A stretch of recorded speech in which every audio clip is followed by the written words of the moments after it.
we've gone through Daniel chapter 2, Nebuchadnezzar's dream. We've gone through Daniel chapter 7 this morning.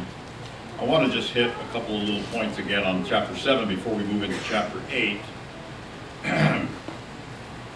I think, Tim, you had some comments about, question I should say, about whether or not these kingdoms could possibly be contemporaneous with each other or not, or whether they had to be sequential based on the language. And I just wanted to point out a few things from the text in Daniel chapter 7 that I believe, at least if not requires, strongly implies the sequence. Can I make one comment? Yes, you may. It's not that I don't think they're not sequential. Yes. It's that I don't think it's required that they be the same as Daniel 2. Okay. That's all. I think it's possible that these four beasts, because of other really strong language and really strong descriptive things about these beasts, could be yet four kingdoms quick in the future. That's all. That's all. All right, well, I still want to comment on whether they're sequential or not. For one thing, I think that the statement about the first kingdom, that about the man's heart being given unto it, the beast, the first beast, the lion, I think that's a reference to Nebuchadnezzar and what occurred in Daniel chapter 4, where Nebuchadnezzar was humbled by God, he was driven insane, and then God restored him, his sanity back to him. And the heart of a man that was given to him is that humble heart that acknowledges who he is as a man in relation to God and does not elevate himself in the way that Nebuchadnezzar did at the beginning. So in my opinion, that particular point links that first animal with Nebuchadnezzar. All right, now that you might disagree with that, some might disagree with that, but I think that's fairly obvious from the text. Also, there are statements that are, for example, it uses ordinal numbers instead of cardinal numbers when it's referring to these animals. It talks about the first, it talks about the second, and it talks about the fourth. And it's actually those ordinal numbers are being used in relationship with a verb that's used here in, hang on one second. It's in verse 3 of chapter 7, it says, 4 great beasts came up. And the verb came up is then, the order in which they came up is then listed by labeling them first, second, it's not specifically said third, but fourth one is specifically said fourth. So these are ordinal numbers. Ordinal numbers are normally used in the sequence. And then, of course, in verse 23, he gives, you could say, well, that's the order in which Daniel saw them. That doesn't necessarily mean that's the order in which they appear. But it is clear that that is the case in verse 23 when the interpretation is given. And it says, the fourth beast, which means the fourth animal that Daniel saw, shall be a fourth kingdom. And so it's clear that in the literal interpretation of the vision, that it is a sequence of kingdoms, at least in my opinion. That's pretty obvious. Anyway, I just wanted to just mention that briefly before we actually get into chapter 8. Now, something else about this chapter is that, again, I believe it links Nebuchadnezzar as the first with the final ending of it, which is the same as Nebuchadnezzar's dream, which was what? The coming of the kingdom of God, right? So you've got, in my opinion, you've got those two anchor points there as well. Not to mention all the other similarities between them. All right, we won't belabor that point. In chapter 8, Daniel has a second vision, and this time it says it's in the 3rd year of the reign of King Belshazzar. Now this is two years later. The first one was in the 1st year of King Belshazzar. We're now at about 15 years before the end of the Babylonian exile. And so Daniel has this second dream. The second dream is a clarification of, in my opinion, it's a clarification of the little horn that he saw in the previous vision and where this little horn comes from. What is the origin of this little horn? And I believe that this passage actually begins to identify who this little horn is. Let me also say, before we get into the passage, that Chapter 8 of Daniel is one of the most disputed passages in Daniel. And one of the reasons why is because almost all historians, biblical historians, say that the details in this chapter are clearly bringing us to Antiochus Epiphanes and his defiling of the temple. And if you look at biblical commentaries, you'll see that that's the case. But there's only one small problem, well, there's two small problems with that interpretation. The first problem is that this person is said to encounter Christ. Antiochus was dead long before Christ came. All right? And the second problem is, well, I'll tell you what. We'll point it out when we get to it. Let's start reading in chapter 8, verse 1. In the 3rd year of the reign of King Belshazzar, a vision appeared to me, Daniel, after the one that appeared to me at the first time. I saw in the vision, and it so happened while I was looking that I was at Shushan, or it's actually Susa in some translations, which is a city that still exists in Iran today. The citadel, which is in the province of Elam, and I saw in the vision that I was by the river Ulai. Then I lifted up my eyes and saw, and there standing beside the river was a ram, which had 2 horns, and the 2 horns were high, but one was higher than the other. And the higher one came up last. I saw the ram pushing westward, northward, and southward, so that no animal could withstand him. Nor was there any that could deliver from his hand, but he did according to his will, and became great. And as I was considering, suddenly a male goat came from the west across the surface of the whole earth or land, without touching the ground, and the goat had a notable horn between his eyes. Then he came to the ram that had 2 horns, which I had seen standing beside the river, and ran to him with furious power. And I saw him confronting the ram. He was moved with rage against him, attacking the ram, and broke his 2 horns. There was no power in the ram to withstand him, but he cast him down to the ground and trampled him, and there was no one that could deliver the ram from his hand. Therefore the male goat grew very great, and when he had become strong, the large horn was broken, and in place of it 4 notable ones came up toward the 4 winds of heaven. We're seeing the same patterns appearing here, aren't we? In this particular one, we see the 4 divisions, which we saw in chapter 7 with the leopard, right? That had the 4 wings and 4 heads and all that kind of stuff. All right, verse, where was I, 9? And out of them came a little horn, which grew exceedingly great toward the south, toward the east, toward the glorious land. And it grew up to the hosts of heaven, and it cast down some of the hosts and some of the stars to the ground, and trampled them. He even exalted himself as high as the prince of the host. And by him the daily sacrifices were taken away, and the place of his sanctuary was cast down. Because of transgression, an army was given over to the horn to oppose the daily sacrifices, and he cast truth to down to the ground. He did all this and prospered. Then I heard a holy one speaking, and another holy one said to that certain one who was speaking, how long will the vision be concerning the daily sacrifices and the transgression of desolation, the giving of both the sanctuary and the host to be trampled underfoot? And he said, for 2,300 days, then the sanctuary shall be cleansed. Then it happened when I, Daniel, had seen the vision and was seeking the meaning, that suddenly there stood before me one having the appearance of a man. And I heard a man's voice between the banks of the Ulai, who called and said, Gabriel, make this man understand the vision. So he came near where I stood. And when he came, I was afraid and fell on my face. And he said to me, understand, son of man, that the vision refers to the time of the end.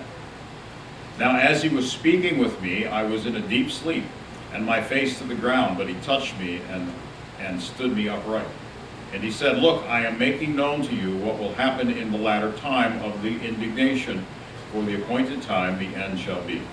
The ram which you saw, having 2 horns, They are the kings of Media and Persia. Now he's starting to name names, which he hasn't done previously, right? We've assumed those names, but he's naming them now for sure. And the male goat is the kingdom of Greece. The large horn between its eyes is the first king, and that of course is Alexander the Great. And as for the broken horn and the four which stood up in its place, 4 kingdoms shall arise out of that nation, but not with its power. And in the latter time of their kingdom, now this is a critical statement that you really should underline there at the beginning of verse 23. It says, in the latter time of their kingdom. Who is theirs here? What kingdom?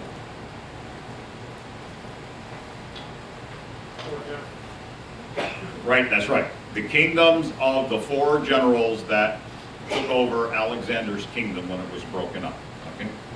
And in the latter time of their kingdom, when the transgressors have reached their fullness, a king shall arise having fierce features, who understands sinister schemes. His power shall be mighty, but not by his own power. He shall destroy fearfully, and shall prosper and thrive. He shall destroy the mighty and the holy people.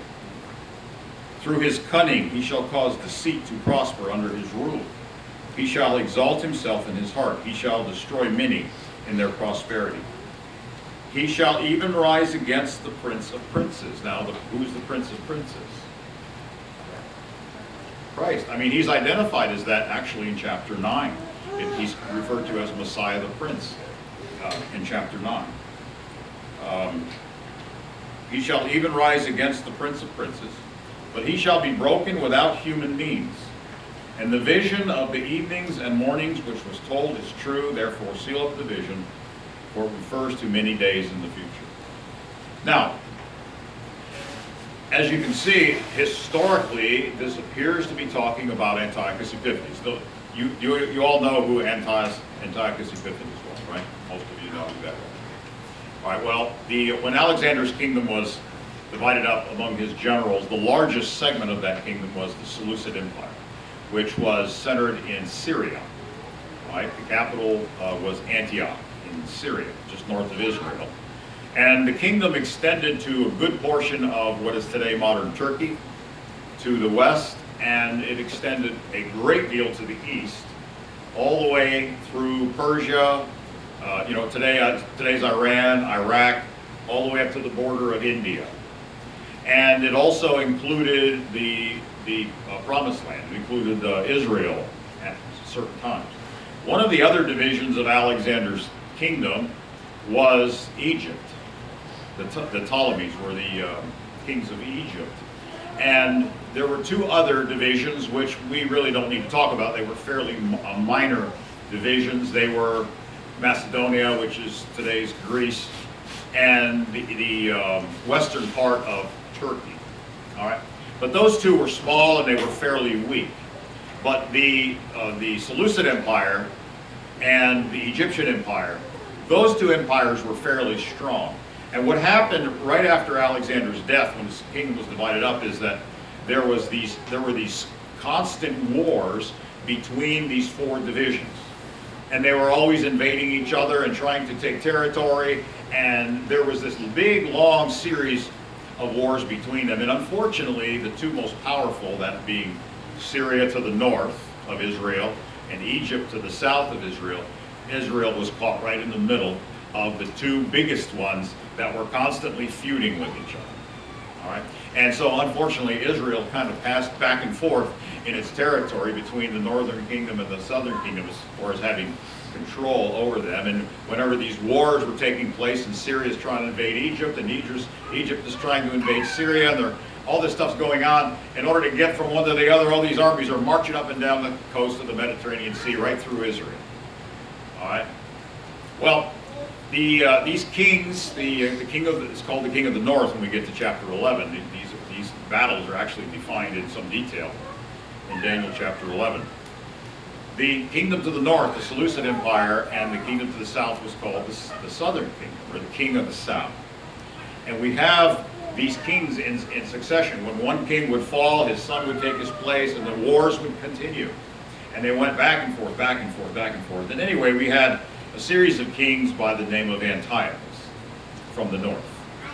And there was, we'll talk about the different kings when we get to chapter 11, where it actually names them by name and talks about their specific exploits. But suffice it to say for now that the Antiochus IV from the northern kingdom he also gave himself the title Epiphanes. Does anybody know what Epiphanes means? It means manifest, and he actually had on his coins Antiochus Theos Epiphanes. Theos is the Greek word for God. So it was essentially Antiochus the manifest God. That was his title that he assumed. Right?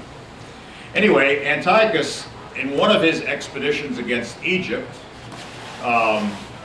he took his army down to try to overthrow the southern kingdom. He went through Israel, and when he got down about to invade Egypt, the Roman Empire, and by this time the Roman Empire was really swelling and swallowing up a lot of the territories that bordered this northern kingdom. All right, so the Roman Empire was really on its advance, growing and swallowing up all these kingdoms. Well, the Roman Empire, the Egyptian Empire, went in league with the Romans, asked them to come to their defense. The Romans sent ships down to the coast where Antiochus' army was coming to attack the Egyptian kingdom, and the Roman general, left the ships. He met Antiochus' army as it was about to invade Egypt, and he drew a line in the sand, and this is where the expression line in the sand actually comes from today. It comes from this incident. This Roman general told Antiochus, if you attack Egypt, you're attacking Rome. Right? And said, if you do that, our armies are coming against you as well in defense of Egypt. And Antiochus was like, he had to make a decision. Here he is, all the way down, almost into Egypt with his armies. He's got to decide, is he going to go ahead and take on Rome also, or is he going to turn around and go home with his tail between his legs? And the Roman general drew a circle in the sand around him because he wanted time to contemplate. And the Roman general said to him, you're going to give me your decision before you leave this circle. Right? And that was it. So anyway, Antiochus knew he was outwitted. He knew there was no way he could take on Egypt and Rome at the same time. And so, like a wounded puppy, he turned his army around and headed back up through Israel, back home to Syria. Well, as you can imagine, he had been humiliated. And when he got back to Jerusalem, he took out his anger on the people of Israel. This is where the story of Hanukkah comes from. He went into the temple of God. He erected a statue of Zeus, or some say Jupiter. It's the same god, it's just a Roman or the Greek name. In the temple of God, he sacrificed a pig on the Jewish altar. He forbid the Jews from worshiping their God. He insisted that they worship the Greek gods. Instead, he forbid them from circumcising their children, from observing the Sabbath, from eating kosher. He forced them to eat things that were contrary to the law of Moses, and all this was under penalty of death. Well, the thing is, a large number, perhaps the majority, of the Jews complied with his demands. They abandoned God's law. They decided to adopt the Greek gods. And then there was this time of, for 3 years, there was this time of guerrilla warfare. There was a band of priests, temple priests, the Maccabees. Right? Some of you know the story. And they even though they had been run out of Jerusalem, the temple was defiled and all this, they began to use guerrilla warfare tactics against Antiochus' army. And over a period of 3 years, they defeated the army that Antiochus had stationed there in Israel. They drove his army out, and they cleansed the temple of God, and they returned the temple of worship according to the law of Moses. All right, and that's the story of Hanukkah. And of course, you know that they celebrated the 8 days of the cleansing of the temple and so forth. Now what Antiochus did is when he defiled the temple and when he defiled the altar by sacrificing swine on the altar, that made that altar unclean, and God's sacrifices could not be offered there anymore until it was cleansed according to the rituals in the law of Moses, right, which took place exactly 3 years later. In fact, Josephus tells us that it was 3 years to the very day from the time that Antiochus defiled the altar until Judah Maccabee and his troops defeated them, and the day that they began the 8 days of cleansing of the temple and they began offering sacrifices on the altar again was 3 years to the day. Okay? Now, what is that problem I talked about before? Some people, they read this passage of Scripture and it's really very clear that these events are referring to what happened with Antiochus Epiphanes. It says in verse 23, it says, in the latter time of their kingdoms. And it's talking about those 4 divisions of Alexander's kingdom. And it couldn't have been much later than this because those kingdoms were all swallowed up eventually by the Roman Empire. All right? So as they existed then, they don't exist now. They became a part of the Roman Empire. And so these events took place before the Roman Empire swallowed up those kingdoms. But how then do we account for the fact that he is, this same man, Antiochus here, is said to that he will rise up against the Prince of Princes, which is a term that seems to refer to Christ. And the other problem is this. The angel says how long the temple is going to be defiled and how long the daily sacrifices are no longer going to be offered in the temple until the temple is cleansed. How long is it according to this passage?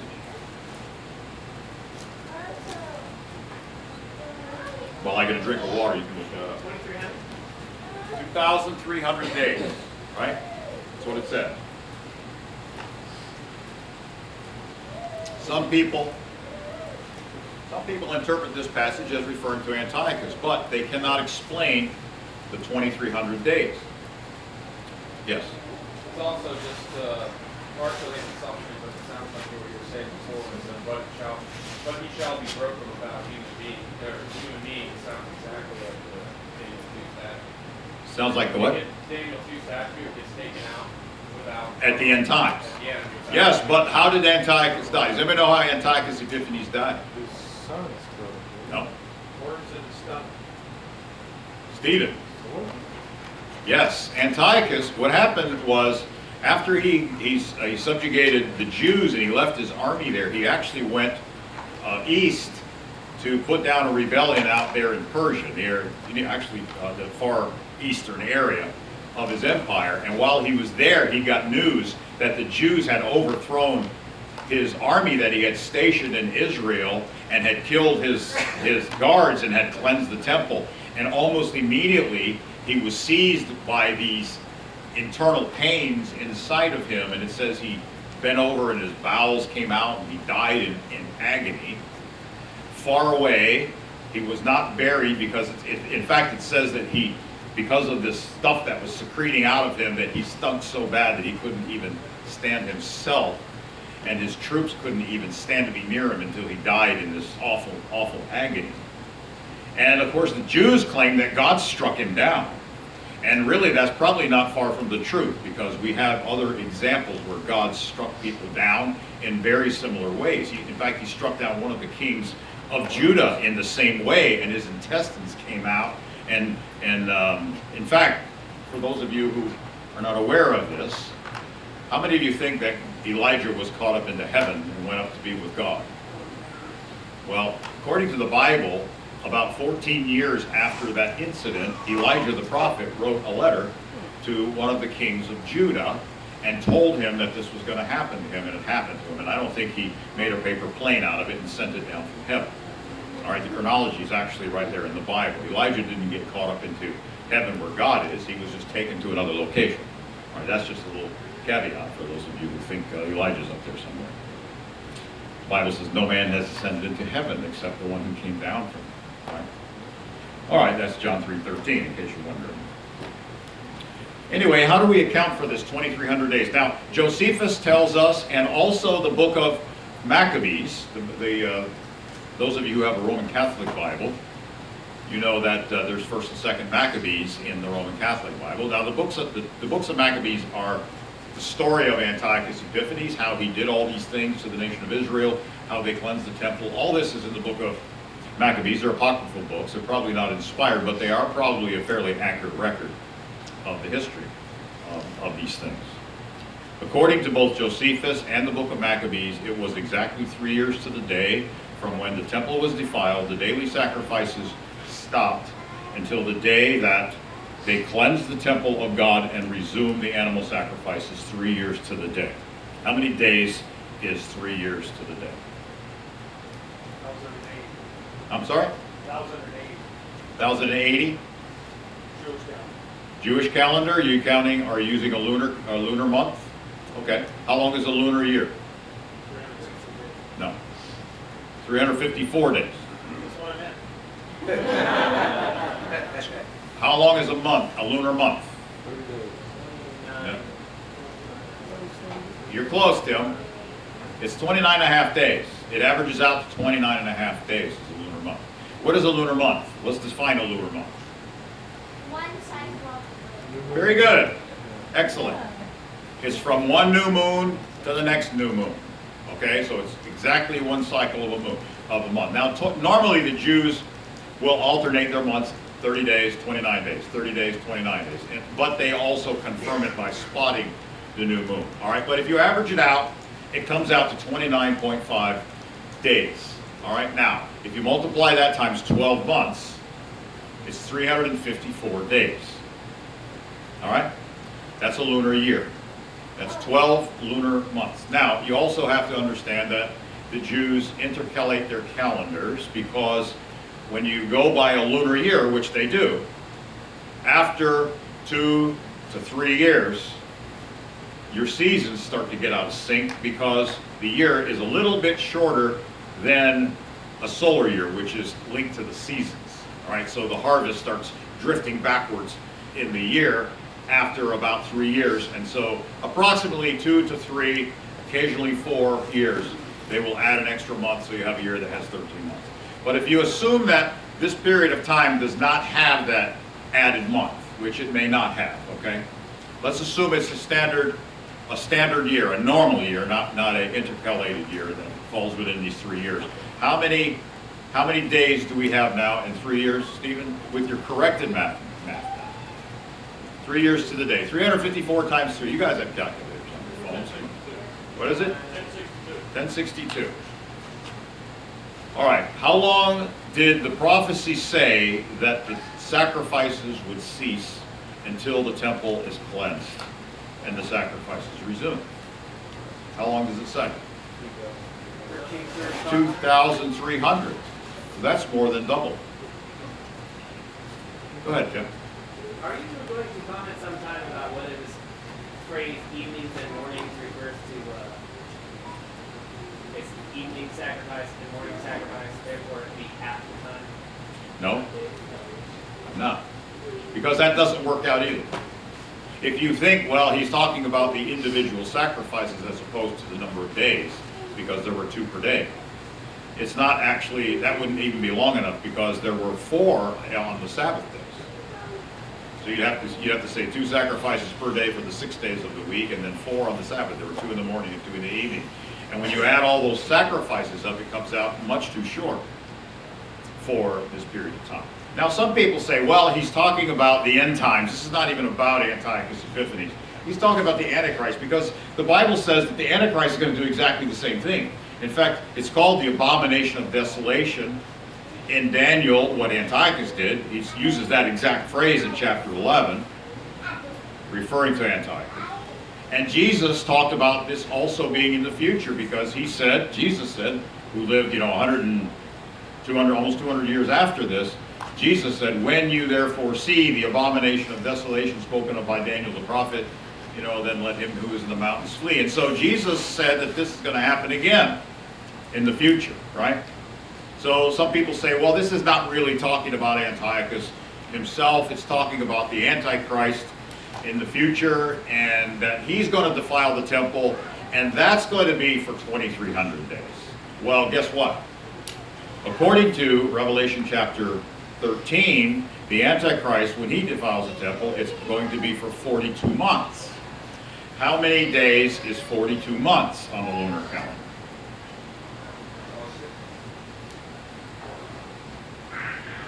Anybody? 1260? I don't think so.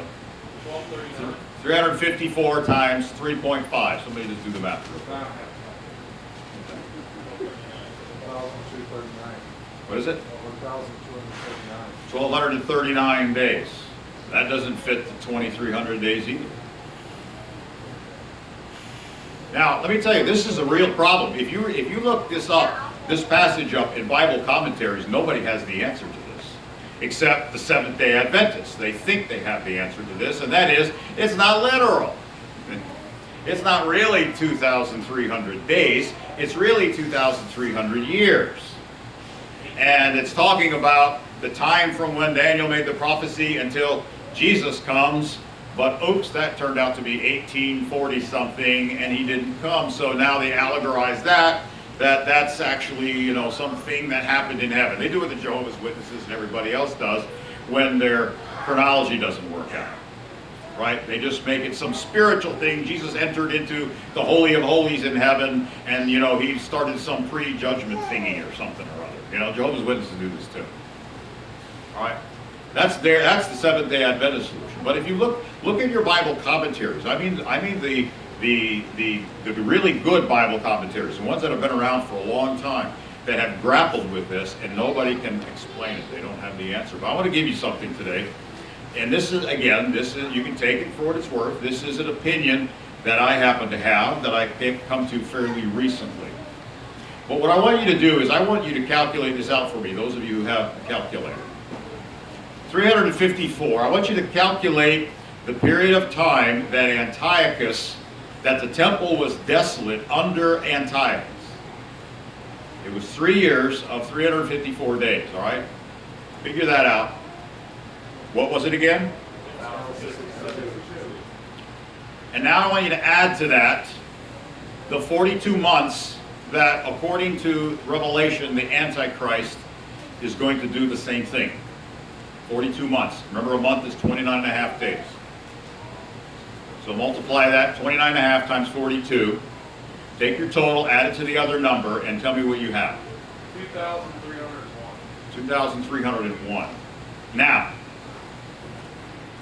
the Jewish calendar is unique in that they don't use astronomical time. That is, see, our calendars and the projections that they give us are based on their actual calculations of when the moon passes between the earth and the sun in a direct line, and that's a new moon. But on the Jewish calendar, it's all done observationally. Okay? And it takes about a day after that occurs before it can actually be seen and spotted. Now, a Jewish calendar, whenever you have a period of months or years on the Jewish calendar, they do average out equal to, you know, these periods. But the first sighting of the new moon can be a day or 2 days after the actual new moon occurs, which means this: there's always a variable, depending on your observation, of 1 to 2 days either way, whenever you're calculating a period of time that is more than a month. Weather, is that what it is? No, it's not the weather. It's not just the weather. Why is there a difference in how they calculate the observation? Because the new moon, when the new moon occurs, it can occur at different times of the day. Okay? Because it has to do with the moon's revolving around the earth. But depending on where the earth itself is spinning, you might be able to see it, or it might occur a little bit earlier before sunset, before it's dark enough so you can't see it. And if you can't see it, then it's not calculated until the following day, when you can see it. All right? So there's always a variable. Anytime you're dealing with more than 1 month, more than one lunar cycle on the Jewish calendar, from a biblical perspective, all right, not from a scientific, not from the dates that you get from NASA's website, All right, because they're going precisely by the second, whether you can observe it or not. All right, but the way it was calculated in biblical times, there's always a 1 to 2 day variable with regard to that. All right, so you can never have a precise number unless you actually observed the entire period of time. All right, so what I'm telling you is, if you take the period of time that, according to Josephus, according to the book of Maccabees, that the temple was desolate without its morning and evening sacrifices, the period according that was defiled when Antiochus did it, and you add to that the period when Antichrist is said to do this again, he's going to continue for 42 months. And you do it precisely based on the lunar calendar, which is what the Jews used. It comes out to anywhere from 2,299 to 2,301 days. It's right there in that range of observable time. All right, now, yes. So some are saying it's Antiochus, and some are saying it's Antichrist, and we're saying it's. But as far as calculations go, I'm saying that the prophecy applies to both. It's giving us a total, yes. So besides that, the priests at the temple are the ones who are responsible for deciding the moon and declaring the thing. So it's not like the ball dropping in Times Square. No. I mean, it's going to. We always, whenever we're dealing with these times, we always have to factor in that variable. All right. Now, if you're talking about 1 year, 2 years, 3 years, it doesn't matter because the new moons average out. So it's only going to be off by up to 2 days. Even if we're talking about 1 year or we're talking about 20 years. All right. You still only have about that much variable. All right. Are you guys following me? Now, why would God give the time period as what appears to be a single prophecy about a single man and what he would do, but yet say that the time of the desolation of the temple, and combine what Antiochus did with what the Antichrist is going to do in the tribulation? Yes. Okay. Wow, that's a pretty profound thought. Say that louder.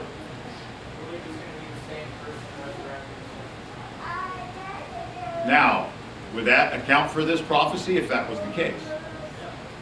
It would, wouldn't it? It would account for it. Not only that, the language of this statement, he's going to take away the daily sacrifice. It's said, the same thing is said of the Antichrist. This is referred to as the abomination of desolation, what he did to the temple. Jesus referred to the Antichrist doing the same thing, committing the abomination of desolation. Now, we have in the Bible, we have statements in Revelation about this beast who received a deadly wound, and then his deadly wound was healed, and all the world wondered after the beast.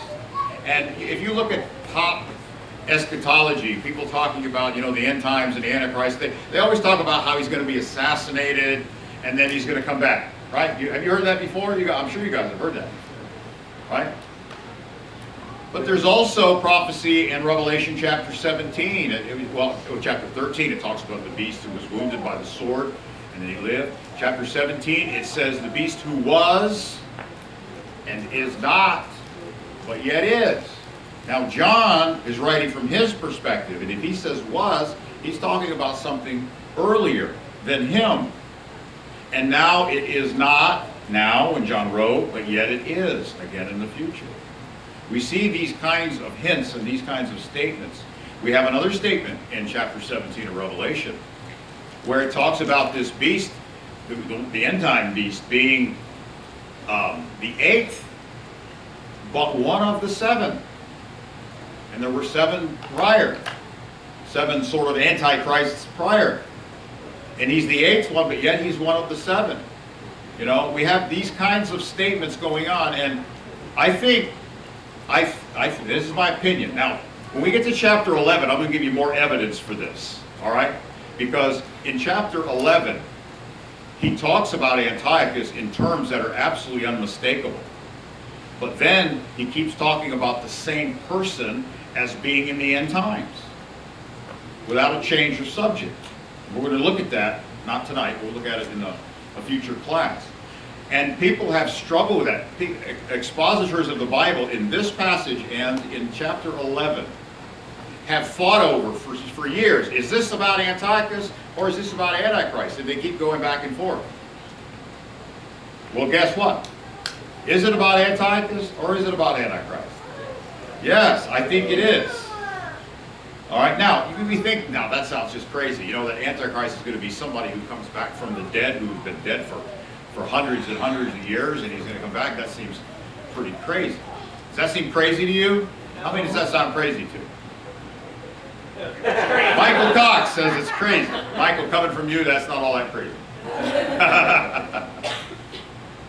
Then, do you think it's crazy when Malachi says, "Behold, I will send you Elijah the prophet before that awesome, day of the Lord comes"? Hasn't Elijah the prophet been dead for hundreds and hundreds and hundreds of years? Yeah. Well, why is it so bizarre to think that the Antichrist has been, did you know that Antiochus is referred to as the Antichrist of the Old Testament? He is. There's so many parallels, and the terminology that's used is identical, that I don't think this is such a wild, crazy idea. All right? I don't think it's wild and crazy at all, yeah. Bear with me. I would. If the devil deals with demons and those are his workers through the world and whatnot, is it, instead of maybe, having the same person resurrected, maybe it's a demon that came before and then comes again, different human being bodies, but the same. Yeah, that is a possibility. And again, I'm not teaching this as fact. Okay, I'm throwing this out there as something I want you guys to consider as a possibility. All right. That But makes what? more sense, because the reanimation of the wicked. Why not? But what, Aren't the wicked going to be raised on the last day? So that God has the Holy Spirit has to resurrect a wicked person. He's going to resurrect all the wicked in the there last was an day. angel that you would have to say that there was an angel who was manifest through Elijah, who was going to manifest through the future Elijah. Yeah. If you're going to say the demon animated, or was behind the old Antiochus and is behind the new one, you have to say the same about Elijah, that God made Elijah do all that stuff. Yeah. He did, but Well, he empowered him, but Elijah was acting according to his own volition. Yeah.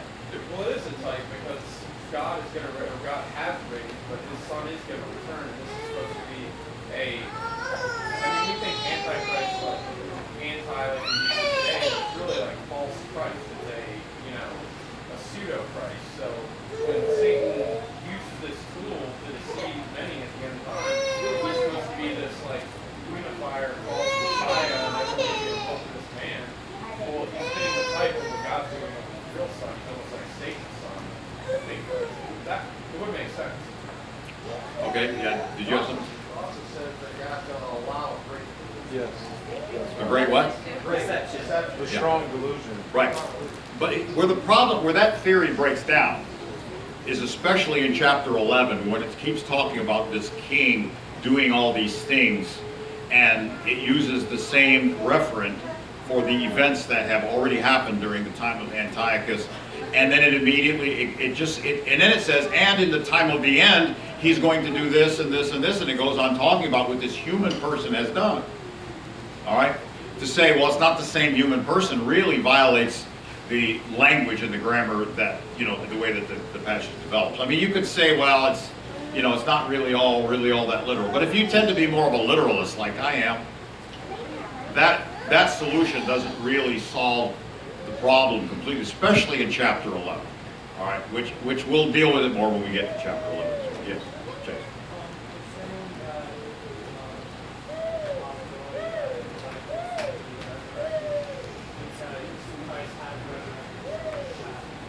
I can hardly hear you up here. You have to be really loud. I'm sorry. Sorry.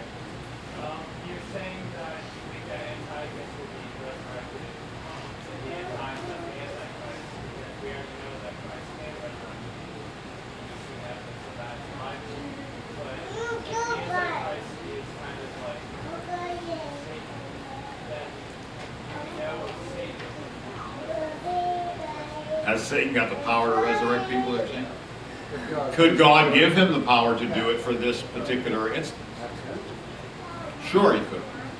Could God allow it? Yeah. Can God hinder it? Yes. But see, it all depends on what God wants to happen. I don't think we can say it's impossible on that ground. All right. Again, I'm not teaching this as, this is how it's going to play out.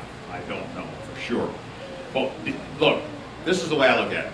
When I read the passage, I've read all the commentaries, everybody's taking their best shots at this passage, and nobody can explain it, at least not without explaining it away and saying it's not really literal, it's not really 2,300 days and all that kind of nonsense.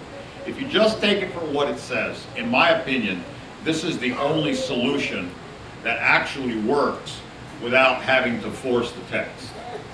All right? Now, am I being too literal? Maybe. Maybe. Have I ever been too literal before? Probably. All right? Again, I just want, look, I think we should be careful about being too dogmatic about how things are going to play out in the future. I think we can be pretty dogmatic about how things have happened in the past, right? Exactly how certain prophecies are going to play out with what countries and all that kind of stuff, I think we have to be a little bit loose in our positions that we hold, okay? However, I also think that even an explanation that seems so bizarre to us, yet it seems to answer all the problems that these passages are putting in front of us, that people haven't been able to answer for, Christian commentators and Jewish commentators haven't been able to answer how this prophecy could possibly have been fulfilled. And it's really remarkable because the book of Daniel is so precise, especially when we get to chapter 11, where it gives these kings of the Seleucid Empire and what they're going to do, and then in his place another king is going to stand up and he's going to do this. And if you follow the history, it's exactly what has happened. He talks about intermarriages between the Egyptians and the Seleucid Empire and how things break down and they fall apart. And these, if you go, you can look it up on Wikipedia if you want, and it's got the stories of how these things have actually played out.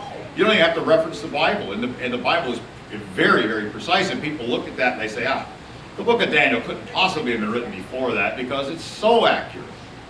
And then to throw something like this into the mix where it doesn't seem to fit anything. It doesn't seem to fit Antiochus, the 2,300 days, and it doesn't fit what Revelation says about what the Antichrist is going to do in the end times. The period's too long. But when you put them together, it adds up right to the day. To me, it's too much of a coincidence. All right, it's too much of a coincidence to just be a coincidence. When there's no other explanation, and when you add them together, they add up to the very same thing. The temple was desolate without the morning and evening sacrifices for 2,300 days, and you add up Antiochus' time, you add up the time that the Antichrist is going to defile it, is 2,300 days. It just doesn't seem like there's another reasonable explanation to me. Okay. Yeah, Tim.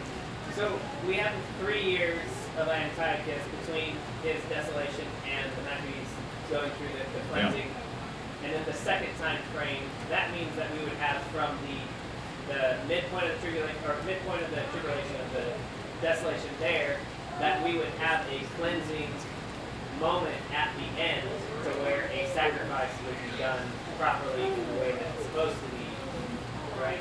Well, the temple would be cleansed, yes. It doesn't say a sacrifice is offered, it just says okay, the temple. The temple would be cleansed at the end of, or before. Well, his the defilement, second coming. the defilement would end at the end of that period of time. The defilement ends. Yeah. And the sanctuary will be cleansed, it says. So that sounds like the sanctuary that's there would be the one that would then continue into the kingdom. Not necessarily. Not necessarily. I mean, it doesn't mean that Christ has to reign from that particular sanctuary. It's just saying that defilement comes to an end and it's cleansed according to the rituals of the law of Moses. And there are certain rituals in the law of Moses for cleansing of the sanctuary and so forth. It was done again. You guys probably remember when Cyrus gave the decree after Jerusalem was destroyed. They came back. They rebuilt a new altar. They went through the proper rituals so that offerings could then be made at the temple. All right, so, yeah, Leah. I just read the article about the early solutions, how they said, we shouldn't look too much into what tribe we'll be from and the number of its name, mark of the beast. Yeah.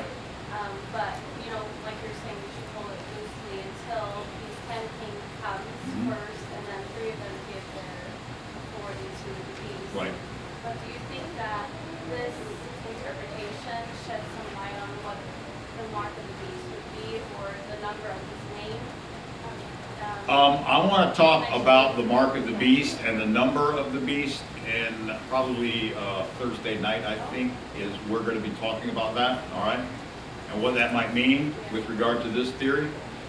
So, again, this is a theory. This is something I want you to hold a little bit loosely, but I want you to be aware that this seems to me to be the most obvious way of reconciling the problems that Christian expositors have grappled with for hundreds and hundreds and hundreds of years, trying to reconcile Daniel chapter 8 with the actual facts.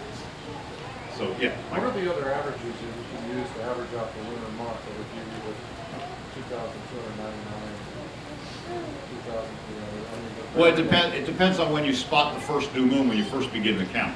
What was the question? Okay, he's wanting to know how the average works out, with a day or two. If you,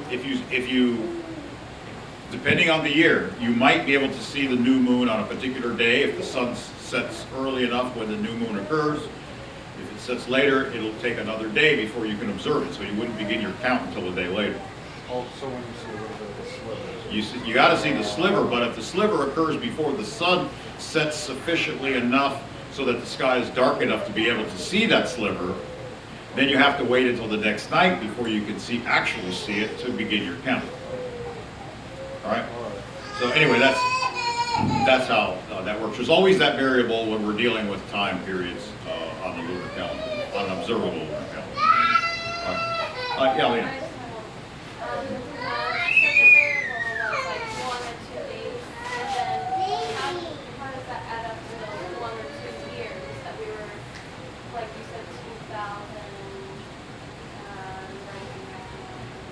No, I was talking about days, not years. Yeah, it's days, it's not years. It's the Seventh-day Adventists that, because they can't figure out any other way to make it add up either to Antiochus or the end times. Actually, there was a man named William Miller. I don't know if you guys are familiar with it. Back in the 1800s, he was an Adventist. The reason they were called Adventists is they were looking for the second advent of Christ. And he set a date for the second coming. I think it was 1840 somewhere. 44, was it? Thank you. 1844, and he had a huge following. Well, his calculation was based on this passage. But he made the days into years. So he was looking for 2,300 years until he thought the sanctuary would be cleansed, meaning Christ would return. All right, so he was counting from where he thought Daniel was, and he counted it out, and that's what he got. And so everybody was selling all their possessions and waiting for Jesus to come back, and he never showed. Right. Well, the Seventh-day Adventist Church, basically the Adventist group kind of fell apart because of that, and most of the people left. But some of them hung around, and they believed in William Miller, and they kept finding new ways to explain how he was actually right after all. It's just all invisible, or something like that. And the Seventh-day Adventists have come out of that movement. Okay, and they still hold to that theory today for this passage. All right. Anybody else? Yeah, Ben. We talk about the prophecy teachers interpreting everything through geopolitics and current events and all that. Some of the big things I'm hearing from some of these guys is reinterpreting Daniel 8 and the ram and the goat because of verse 17, where it says, "Understand that the vision refers to the time of the end," and looking now for the ram and the goat scenario to play out. Yeah, but he identifies it's the Medes and the Persians. Yeah, you tell them that. And it says it's the first Greek king. That's Alexander the Great. How can it be the first Greek king now? Come on. But a lot of people, they have to have, everybody's got to have a new theory, so I guess that's my new theory, but. What would you tell them, what would you tell them when they ask about when it says the time of the end? Because, well, look what it says in verse 24.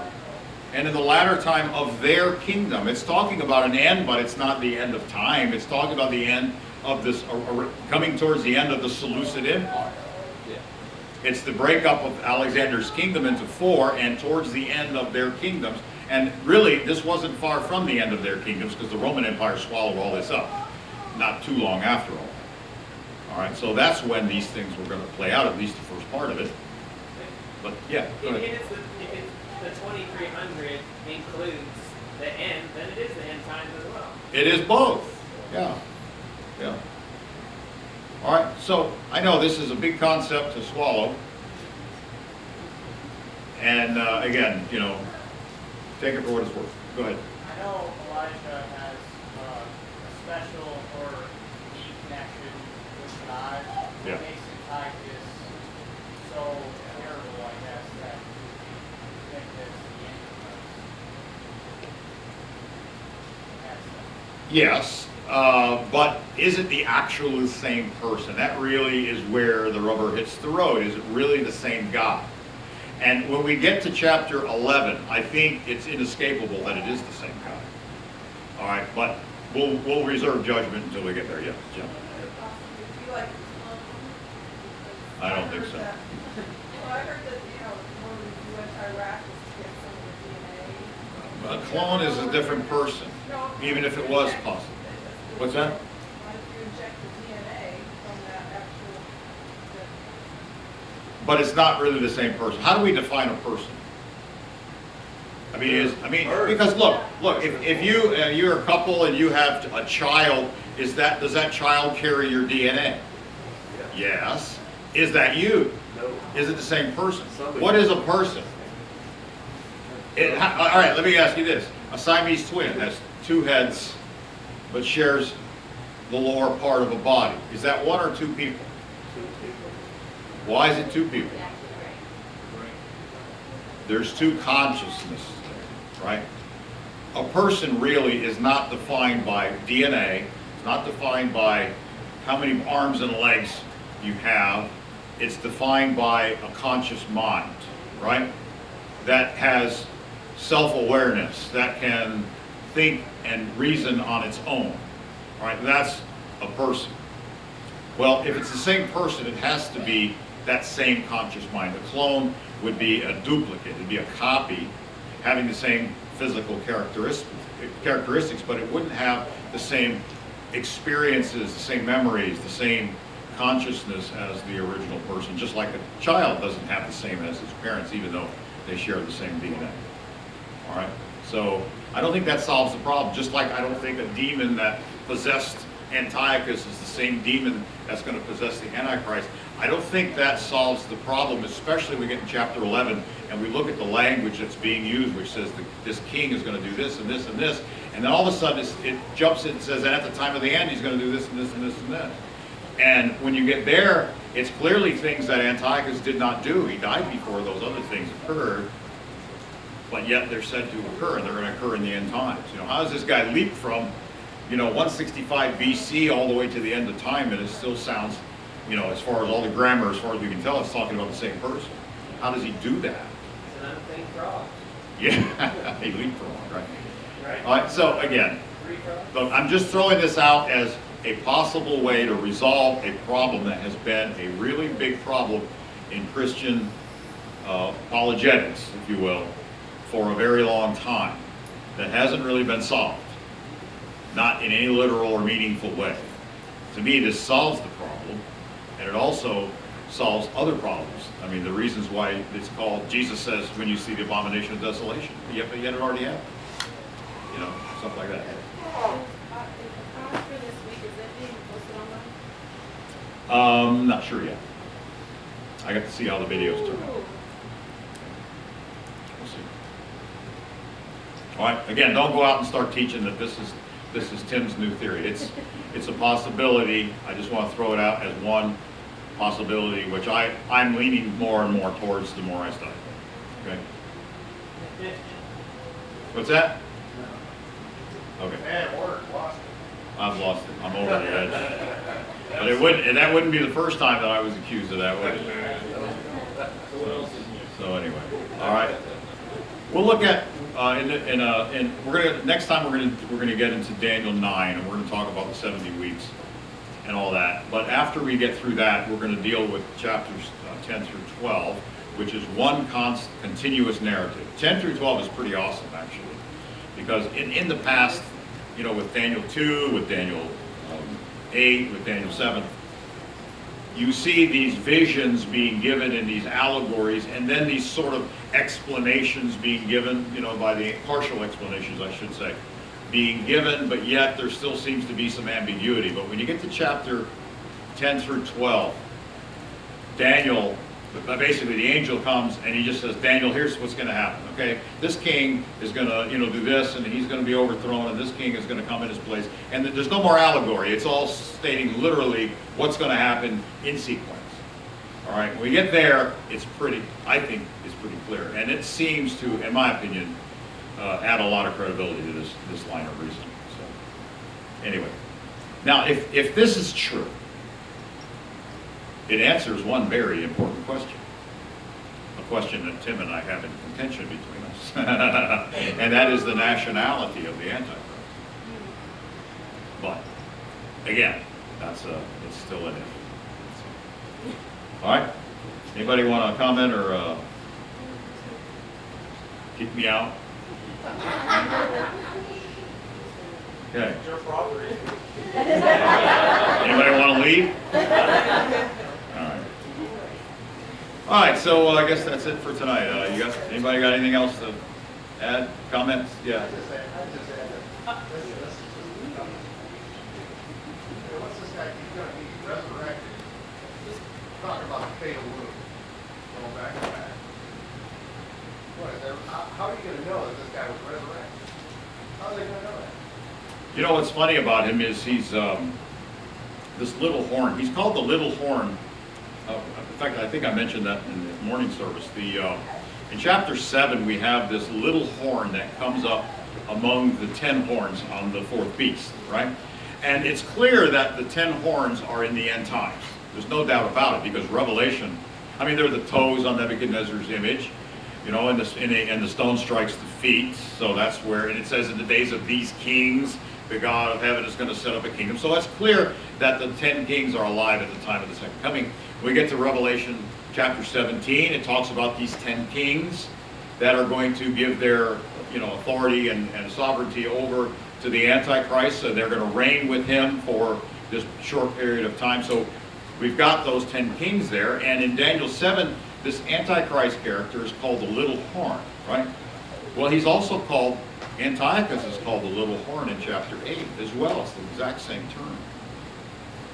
You know, so we've got these terms that are being shared: the little horn, the abomination of desolation. You know, this terminology between these two characters is clearly connected. Yes. Yes. Antiochus was a unique guy. He was actually a mix of Persian, and I think his mother was Persian, if I remember correctly. His father was Syrian. But what's strange about him is, as Daniel says in another passage, he will not worship the gods of his fathers. Because rather than worship the Persian and Syrian gods, he instead taught, or he required his subjects to worship the Greek gods. He tried to impose Greek mythology and Greek philosophy onto all the peoples that he conquered. He was the prime instigator or mover of Hellenizing the cultures that he conquered, and he was not of Greek ancestry himself. You know? So, but anyway, that's does that answer your question? Yeah, do you think there's a reason why we're having the issues now with Syria? Yeah. I think you need, listen, when we get to Daniel 11, you're going to see that the king of the north and the king of the south not only played prominent roles during Antiochus' reign, but they're going to play a prominent role in the end times. A conflict between the king of the north and the king of the south. Antiochus was the king of the north at the time. All right, Ptolemy was the king of the south at the time. All right. Now, what we'll see in chapter 11 is Antiochus died, and the narrative continues to go on saying what he was going to do. He was going to invade Egypt another time, but Antiochus never invaded Egypt another time, but yet the Bible says he's going to do that.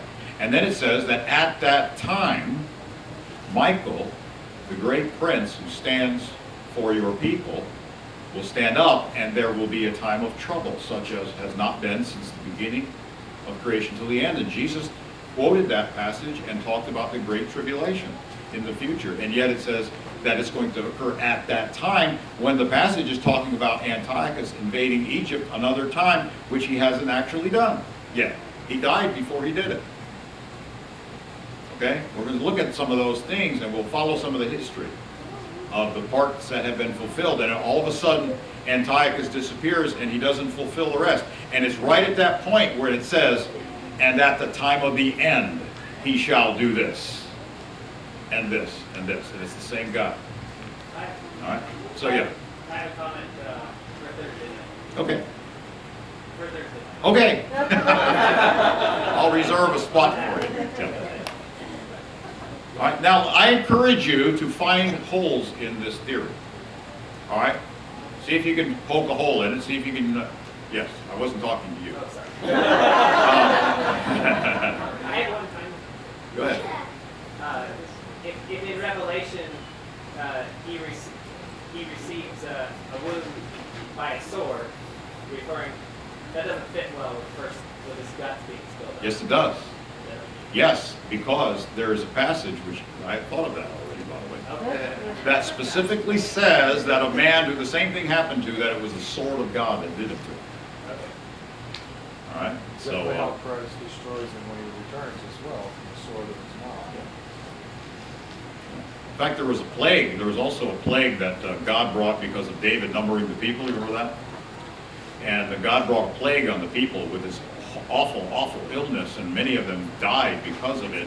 And it's called the sword of the Lord that took people out. So God has a sword, and he takes people out also. What's that? In his mouth. Well, in Revelation he does, you know. All right, so anyway.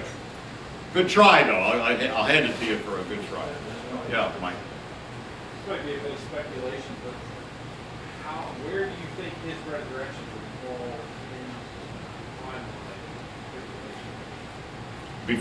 Obviously before he comes. Obviously before the midpoint. Yeah. How far? I don't know, but I'll tell you what I think. All right, because when you read chapter 11, it talks about a second invasion from Syria back down to Egypt. He's going to have to be some kind of a ruler in Syria at the time that happens. So.